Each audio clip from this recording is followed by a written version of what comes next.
Cléthe canis na Seinserin san Corny Ógáin, Coláistí ag an dát, Coláiste Bhreanáin Cialarn agus Coláiste Cholaman Uircín Trá. So bebí de tachuib ó Cork an Crocaigh ag a lehor treis dóíag tranúna dé Saharing agus dé Downig. Bouta dearnacht an trachamórtas pelle. Tíróin le Black Clia Cléthe Harveh Tochtach, da híróin le Fanacht Slán I Rhine Hain, agus dúna gáil an Aigard Vacha, da Búirtóirí beisiad leis an dún I Rhine Hain an bhlíon se chuig, na Cailtóirí a Fanacht I Rhine a dó. So tacht ag a dóachlog tranúna dé Downig.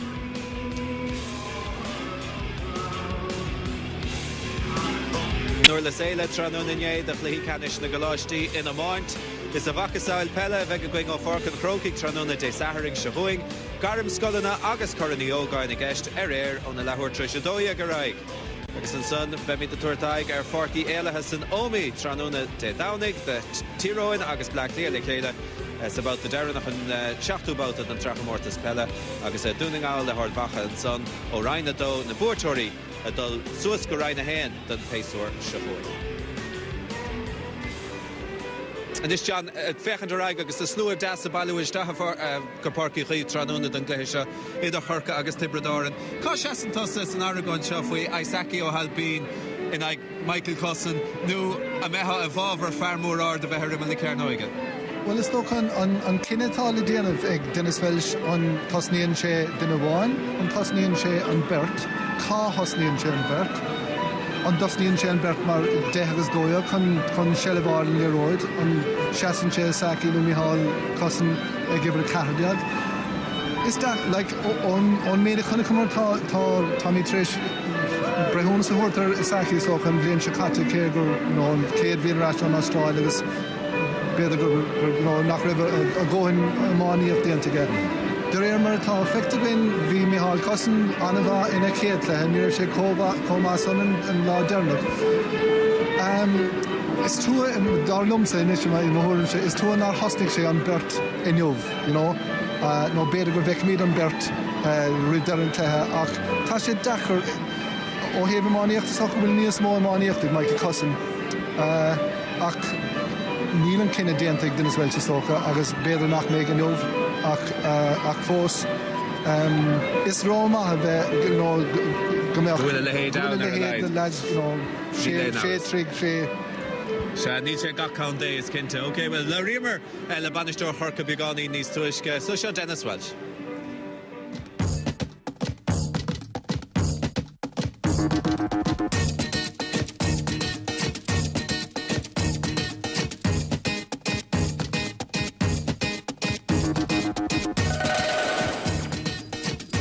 Cork games tend to have a bit of a fractious element to it. So do you expect it to be a tough and a physical and I suppose a game that will present different challenges to players that maybe we haven't seen in other games in the league? Yeah, well, I think it's a game that will tell both teams more than any other game. You know, that I mean, it's probably the longest rivalry in the GA, really. I mean, Cork and Tip is always the yardstick, and our players, I think both sets of players know that they always want to do well against one another. The championship is now starting to rear its head, so I mean, where are you in terms of preparation for the summer now?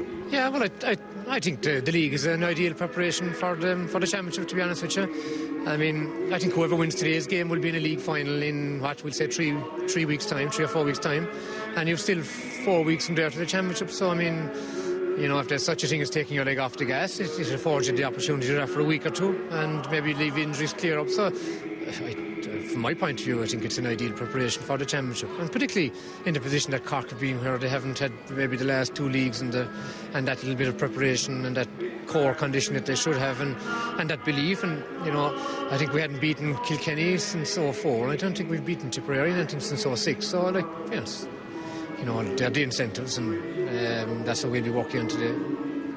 For my Castella, Dennis Fresh and John, Kirkester, Valish, Cléthe, a Chaluint, Riv, good age to the Stockadine about the Canistraha, Hossisha, Goira, Gandout.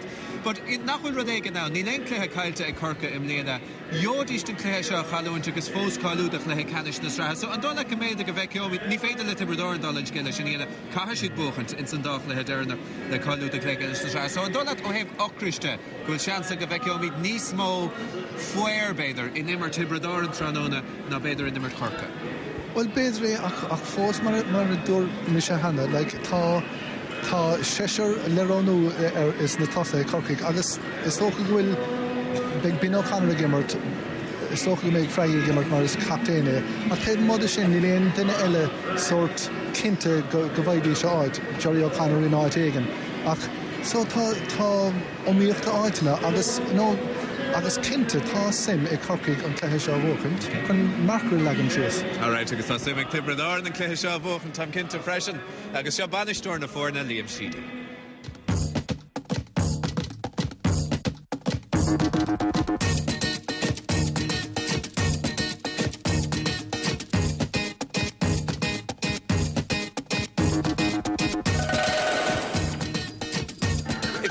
To rewind to this time last year, I think personally that you were a bit ahead of where you are in terms of the intensity in your play. Now, you may argue with that, but because you've got such a difficult Munster campaign up ahead, is it a case of maybe trying to pace yourselves a little bit better for a long campaign you hope that's ahead of you?